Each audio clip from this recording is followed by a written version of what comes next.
Morning. Kagabi bumaha kami dito. Ayan o, tinakpan.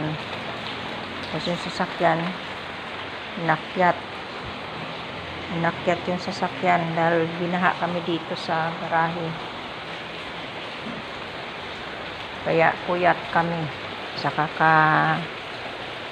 tinan mo, nanatumbang aming mga basurahan.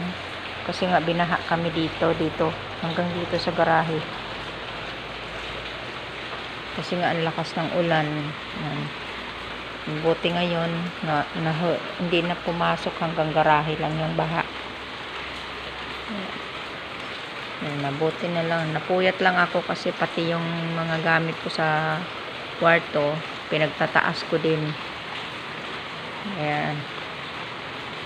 Thank you Lord at hindi natuloy yung baha, hanggang kalye lang, ng kalye at dito sa garahe. Ito, ayan, basang-basa kasi humupa ng baha kaninang madaling araw. Ayan. Thank you for watching. Bye-bye. Ingat kayo. God bless us all.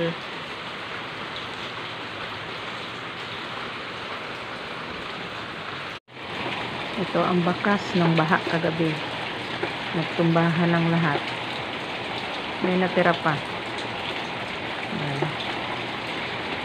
Thank you for watching. Bye-bye.